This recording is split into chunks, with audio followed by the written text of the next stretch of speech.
Mani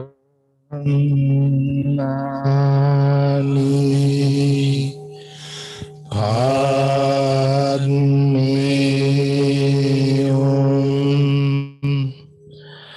Om Mani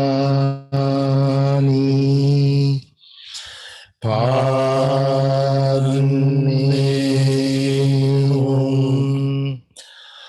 Om Mani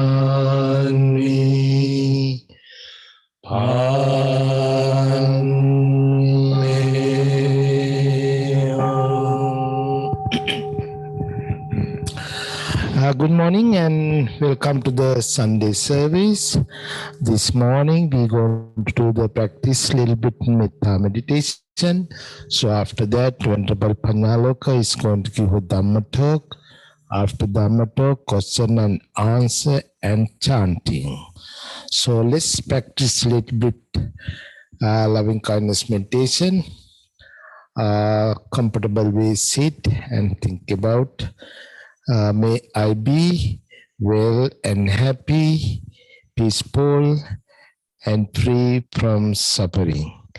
May all beings be well and happy, peaceful and free from suffering.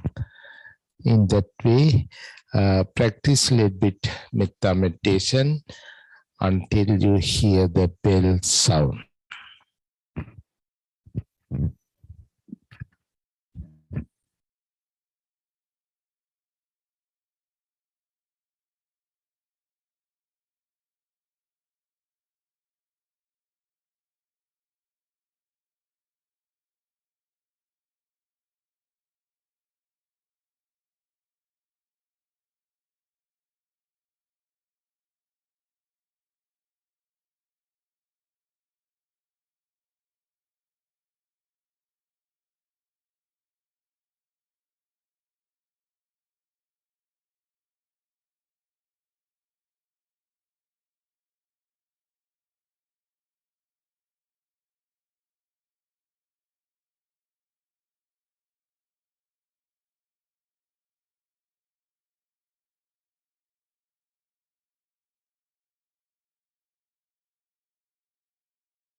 Sadhu, sadhu, sadhu. Today our speaker, Venerable Panyaloka, he was his room right now is ready to give a Dhamma talk. Before he start his Dhamma talk, I just want to say a few things. The temple is open for everybody, so you can come. Start 10 to 12. We are open Sunday, and you can come Sunday around 10 or 10:30. We have parking in the backyard, and please come and join for the service. And next Sunday is our good friend Nam is going to give a Dhamma talk. And regarding the Venerable Panyaloka, he was in Sri Lanka more than 1 year and just came from Sri Lanka like 2-3 weeks ago. He's back to his studies and back to the temple work also. So he's ready to give a Dhamma talk right now. And Panyaloka, you can start your Dhamma talk now. Yes, can you hear me, Bhante? Yes. Yes. Perfect. And yes, I would like to start my Dhamma sharing today with one little thought. But before that, thank you so much, Bhante, for giving me this opportunity. It's been after a long time. I think, yes, as Bhante Shanti said, I was in Sri Lanka for more than 1 year. Hopefully, yes, I think I was there in Sri Lanka for 1 year and almost 5 months. It was recently I got back here, and of course, though I wanted to share my Dhamma thoughts with you because of the facilities we have in Sri Lanka and the time difference, I couldn't come online and give some Dhamma talks. Anyhow, now I'm back and I'm happy. I'm really glad that I can again continue my Dhamma sharing, my Dhamma knowledge with the participants, with our IBMC congregation members ahead. Again and again, thank you so much, everyone. And today, I'm going to share with you one little thought that is mentioned in many of the suttas.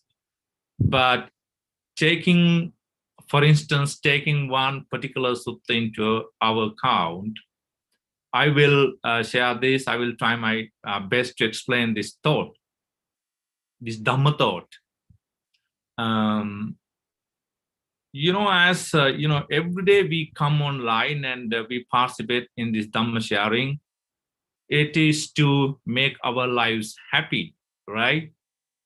So our sole purpose is to have a good life. So we always expect the quality of life.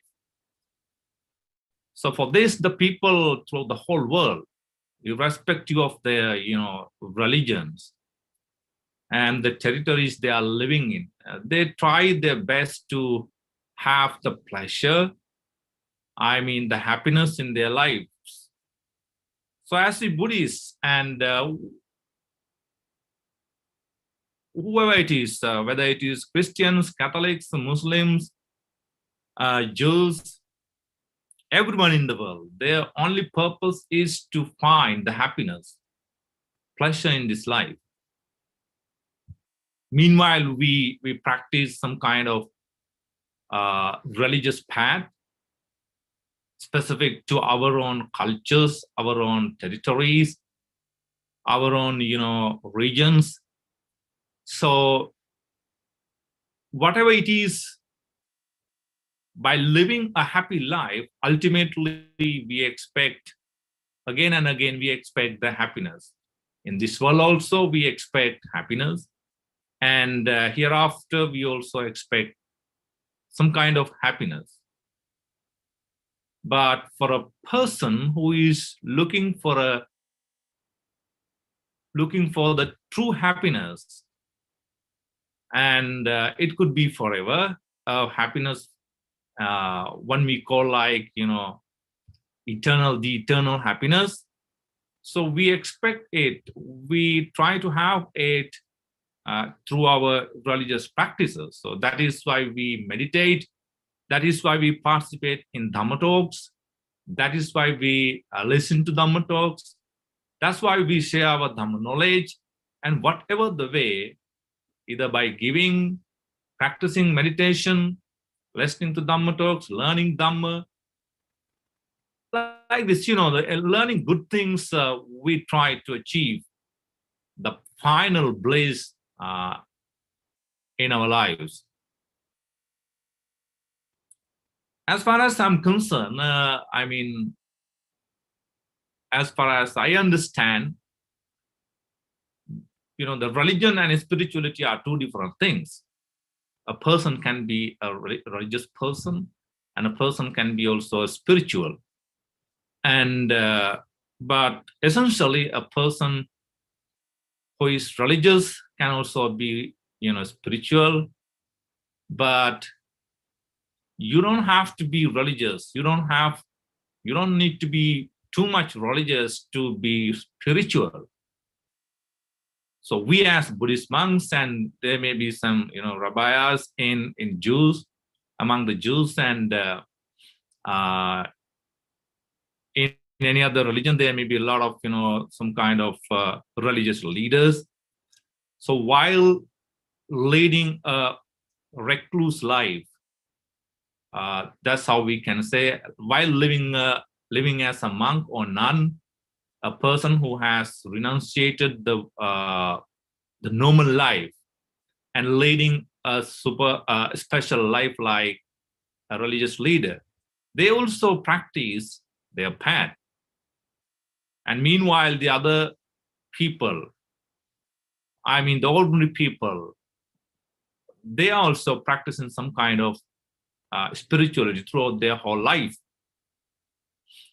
So whoever it is, our ultimate purpose, our sole purpose is to find the happiness.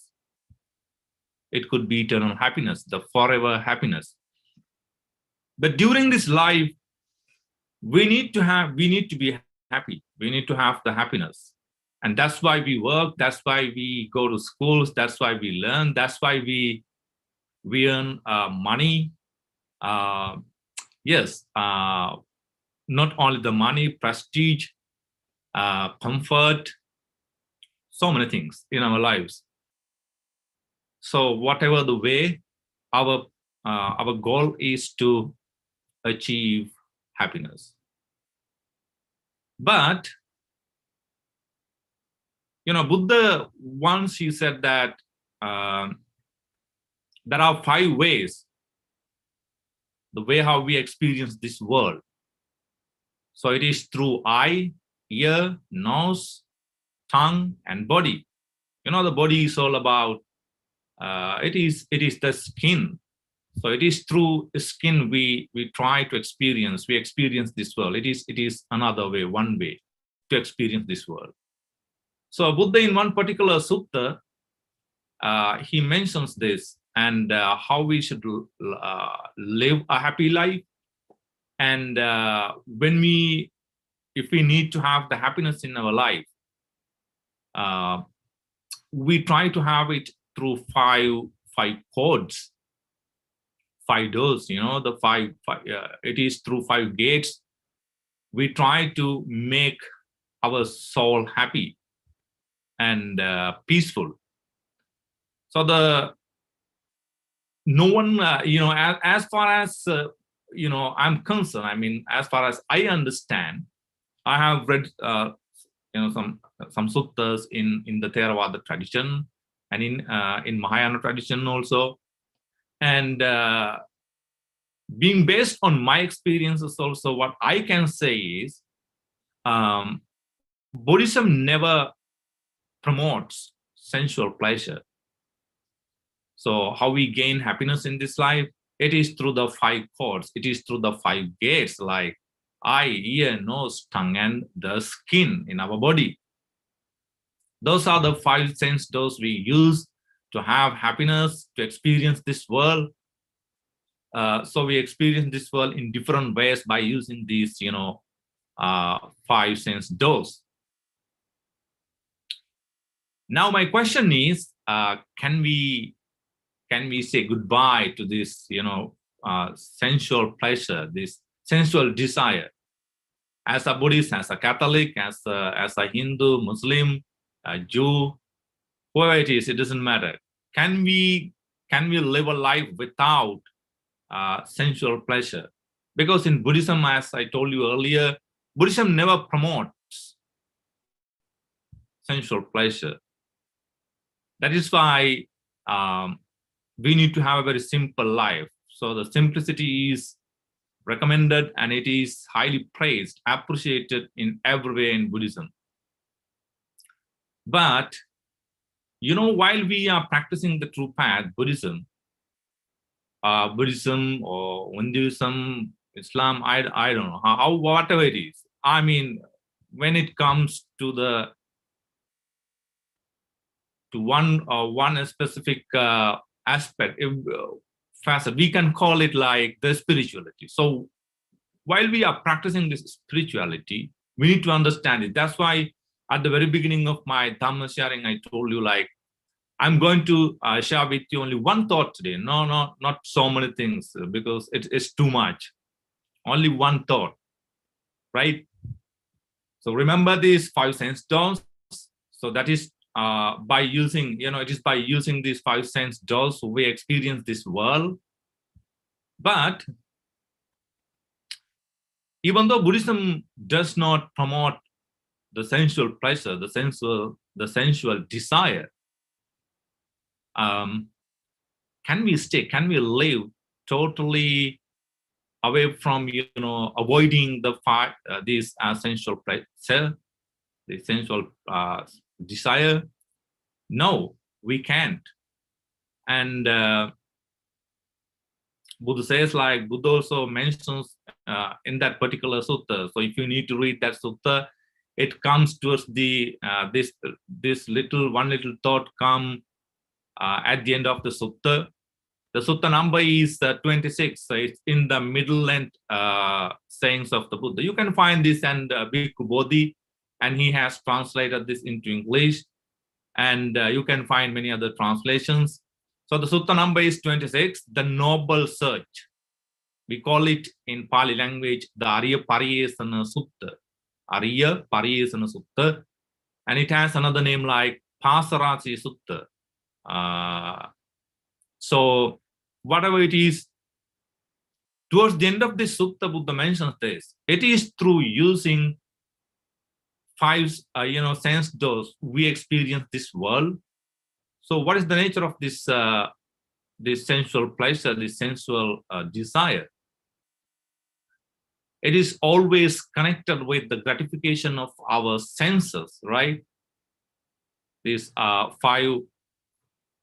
this sensual pleasure or sense desire, it is connected with our senses. And Buddha says in this particular place, the sensual pleasure, the sensual desire is, it is of course agreeable, it is amazing, it is wonderful, it is pleasing, it makes you always happy, it is gladdening, and whenever you experience the world, whatever the way, through form, sound, smell, taste, touch, right? So these experiences are always pleasing and desiring for us.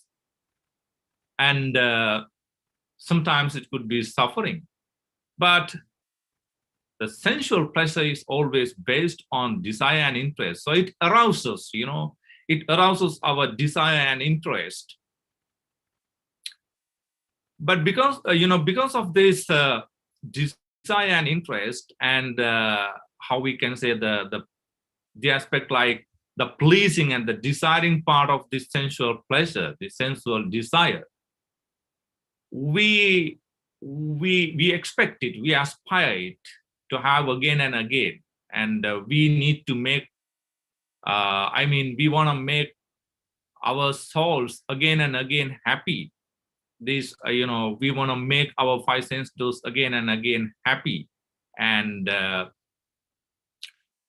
yes, but we need to understand like this, even though we are experiencing this world with these, five sense doors, our sole purpose should not be like to live a life with always, right? To live with a life with this sensual pleasure, this sensual desire, because it is because of this sensual desire, sensual pleasure we suffer.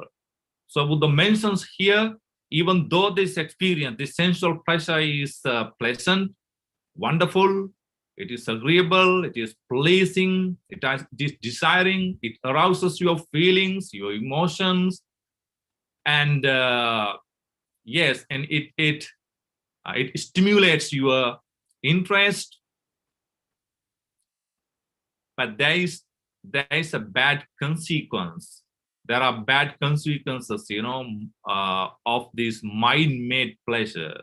Remember that this is mind-made pleasure. So what happens ultimately, finally, is, when the people are connected with their sensual pleasure, they are tied to these five cords, five gates: eye, ear, nose, tongue, and skin. So they are infatuated with them. They are totally committed to them. This sensual pleasure. They have totally sacrificed. Sometimes you can see, like, when you look at some people, how the way they are living, you feel like, we can understand, we can see, like, they have totally sacrificed their life, the whole life, for the gratification of senses. That's okay. That's okay from their part, from their perspective, because their only purpose is to have the quality of life. That is why they work very hard from the morning to the end of the day, either by working, going to the school, learning something new, and earning money like this. So that's why we do a lot of things for happiness, and it is to gratify these five sense doors. But Buddha says in this particular sutta, if you use them, if you live with these five sense doors, pleasing them, if you if you continue life with this sensual pleasure without seeing the bad consequences, the danger, I would say, like, it is unfactoriness. Yes, if you use this sensual pleasure, if you live with this sensual pleasure without seeing the unsatisfactoriness, and not understanding, and not seeing how to avoid them, how to live away from them, how to escape from them, not realizing how to get rid of them, okay, not understanding the suffering aspect of this pleasure, sensual pleasure. And Buddha says, such people have met with disaster, such people have met with calamity, such people are in a great trouble. Yes, people are in trouble. The more you try to gratify your five sense doors, the more you try to seek the happiness through these five sense doors, you are in a big crisis. I'm not saying that you are in a crisis always, but if we go very deeper into this topic, this thought, we are in a crisis. So the unfortunate thing is, the people are always in the evil one's authority. So my question is, can we live without this sensual pleasure? Before I share with you the thought, Buddha mentioned in this sutta, I would like to share with you one experience, one incident I happened to face in my life when I was in Malaysia. I was in Malaysia in 2009, yes, 2009. I stayed there for almost 1 year, and I went to a college. And while I was studying in one of the colleges in Malaysia, I wanted to, buy a computer. So what I did, I went to the nearby town, and there is also a town called Chinatown, like here. Always there, everywhere there are Chinatowns. I don't know. We have here Chinatowns, Vietnam towns. Yes, so many towns. So I went to the nearby town in Malaysia. So it is called also Chinatown. So from there I wanted to buy a computer, a laptop. So I was going one shop to the other one, seeking a better one. As the customers, we are not pleased. We are not happy with one computer with the first place. So I wanted to check the best computer because it should go with the budget in my hand. And I went from one place to place, seeking a better computer, a laptop. Finally, I met a person, and he was very young. And I was asking him a lot of questions like, oh, yeah, what is the processor of this laptop? And how is the speed? And how is the battery?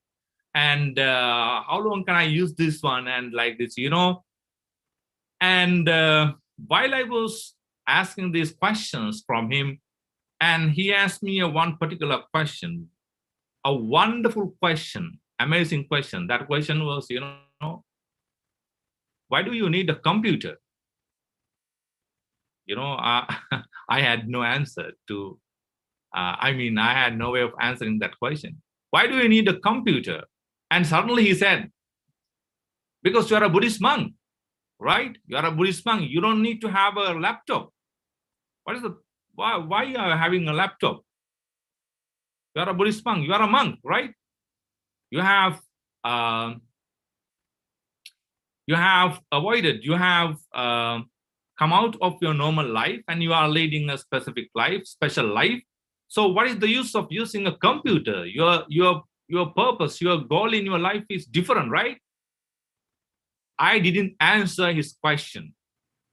That's what I did, because not because of having any hatred towards him, but it takes time. I told him, do your business. I'm here to have the computer. I'm here to buy the computer, not for your advice. And I just I didn't buy a computer from that place because I didn't have the best a laptop to buy from there. So some people, they think that when we are practicing some kind of spirituality in life, and when we are practicing some kind of religious goals in our lives, either as a monk or either as a nun or either as a normal ordinary person, and should we escape from five sense, the sense pleasure? Yes, should we say goodbye to money, and should we not touch the money? Because in Theravada tradition, Buddhist monks are not supposed to touch money. It happened at that time, and this is the long dialogue that we should continue. Anyway, I have seen in many places like why do Buddhist monks need money, and why do Buddhist monks need houses, and you should be like a homeless person, and it's they are asking these questions because of their understanding being based on their experiences, and how they have read some books, and how they have listened to some Dhamma talks, maybe some talks, and they think like it is to give up everything in this world. No. And that is my experience. So I have experienced this even here. I don't like to say with home life. And one day a lady who came to this IBMC, and she also asked the same question. And why do you need to gratify your tongue, and you are eating food, and you are a Buddhist monk? Then I didn't answer her question, because I it takes time. And I said, I just answered her question saying that I'm an ordinary person. Remember that I'm a Buddhist monk, yes, but I also need to have food. I also need to continue my taste. Otherwise, I can't eat, I can't drink. Yes, I can't. I can have a happy life. So this is what happened. This is one of my experiences I had when I was in Malaysia, even here, and even this last time I went back to Sri Lanka. I have seen this. Whenever I met people, I see this. But my question is, remember that everything is not free for monks. Sometimes, if you are a Buddhist monk in a Buddhist country, you can have a lot of things. I mean, especially the food, the essential items, your requisites for free of charge, because the devotees, those who come to the temple, they will give you for free of charge. But if you are living in another country, they don't know anything about that, and you need to have some kind of I don't say wealth, but you have to have something, because it is to live a life. But for the others, the ordinary people, they also should have the same. I mean, we are not supposed to we are not supposed to give up everything in our life thinking that we are practicing the true path. So Buddha says, what is important is, if a person uses these five sense desires without seeing the danger, without seeing the bad consequences of these five sense, those five sensual desires, it is not good. It is dangerous. And what I wanted to share with you at the very beginning of this Dhamma sharing, I told you, like, I wanted to share with you only one little thought. This little thought is, in Buddhism, in Theravada Buddhism, we call it, I will tell you the two words, Nissarana Panya. Those two words are Nissarana Panya. Use always, live a happy life, but not misled by this sensual desire, because it is not everything in your life. I mean, the sensual pleasure is not everything in your life. You can have money, you can have a good home, you can have good property, you can have a good business, you can have a good wife, good husband, good relationships, good friends, good food, whatever it is. But that is not everything in your life.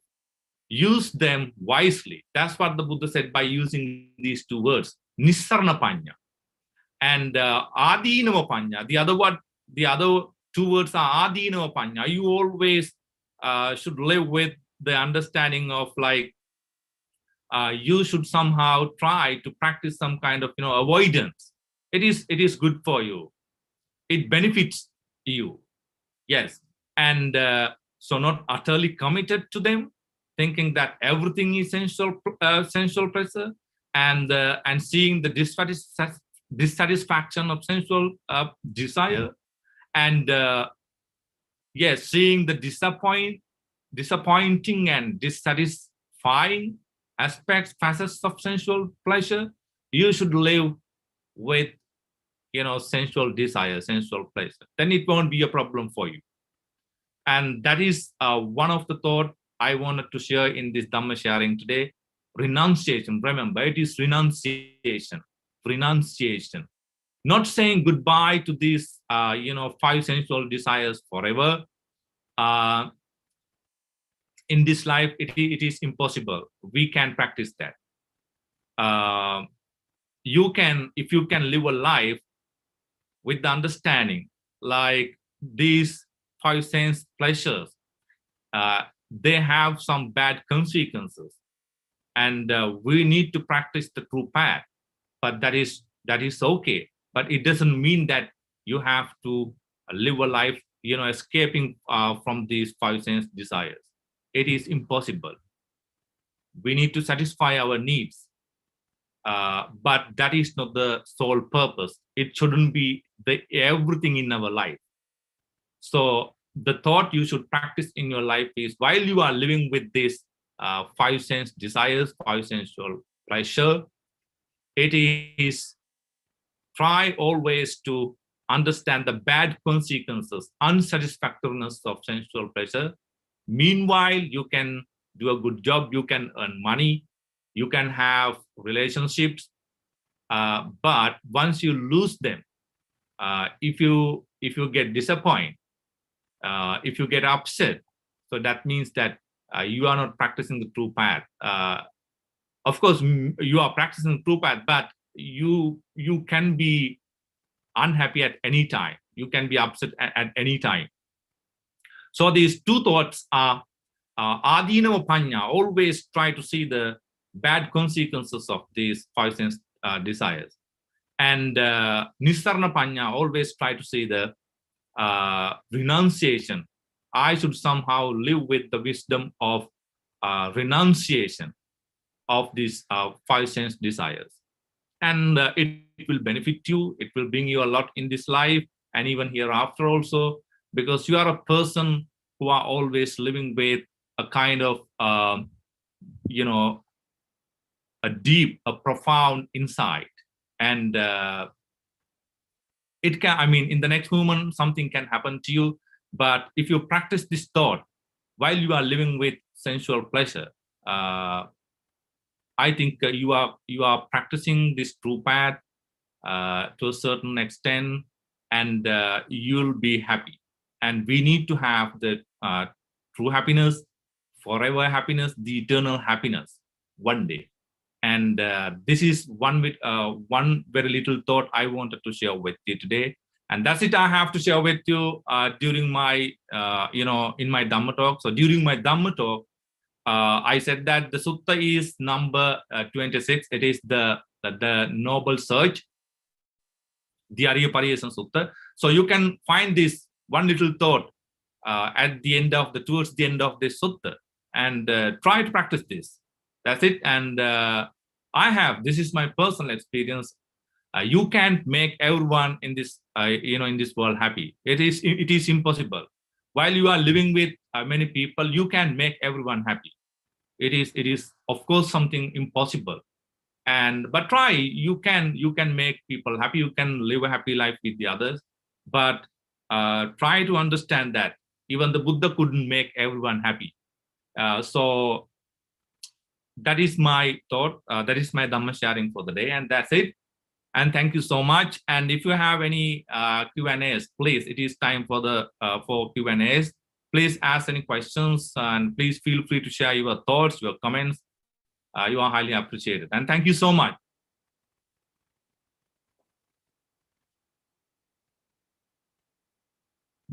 Any questions? Any thoughts? Yeah, if you have any question. No questions means you are practicing the true path, and you are wonderful. I'm happy. Yeah, go ahead, Reverend. Yes, Kashanti.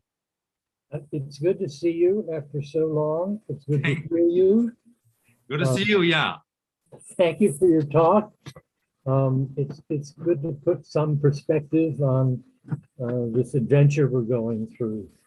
Kind of to enjoy it, but not too much. Thank you. And I hope to see you person to person in a week or two. Okay? Yes, for sure. Yes, Reverend Kashanti. I was also waiting for both of you, Reverend Kashanti and Reverend Shraddha. I need to meet both of you. Yeah, I'm happy. I'm happy here again. Yes. Shraddha has something to say. Yes, go ahead, Reverend Shraddha. Yes, go ahead. I'm very happy to see you. Me too. I will see you in a couple of weeks. Yes. And thank you for your talk. It's very good to have you back at IBMC. Okay. Thank you. Thank you. Any more questions? It seems like no more questions. Wonderful. You are living a life without infatuated, without misled by the sensual pleasure. Wonderful. I'm happy.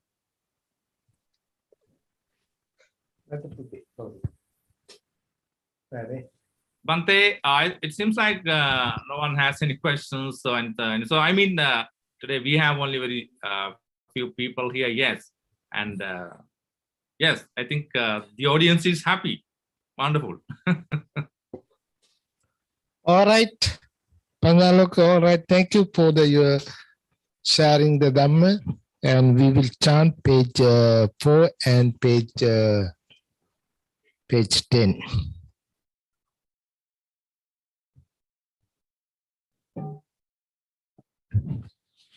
Namo tassa bhagavato arahato samma sambuddhassa. Namo tassa bhagavato arahato samma sambuddhassa. Namo tassa bhagavato arahato samma sambuddhassa. Buddham saranam gacchami, Dhammam saranam gacchami, Sangham saranam gacchami. Sentient beings are numberless. I vow to save them all. The living passions are inexhaustible. I vow to end them all. Dhamma gates are limitless. I vow to study them all. Buddha's way is supreme. I vow to attain it. May suffering ones be suffering free, and the fear-struck fearless be. May the grieving shadow grief, and the sick fly help freely. Nguyện chỉ thực không được phổ cập nhắc đi ngã đàn dự chung sanh giới cộng an Phật đạo.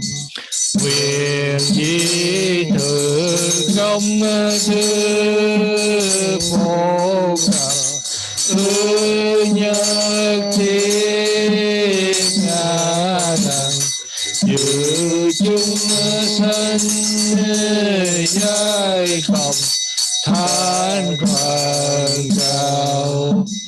Nguyện chỉ thực không được phổ cập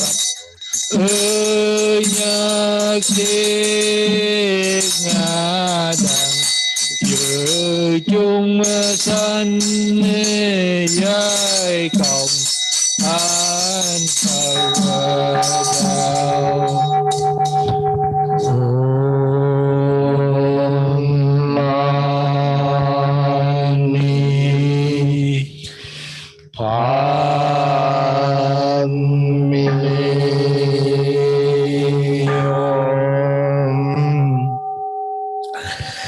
Thank you again for everybody. Next Sunday, our good friend Upasaka Nam is going to give a Dhamma talk. And again, the temple is open every Sunday, Sunday 10 to 12. Please come and join.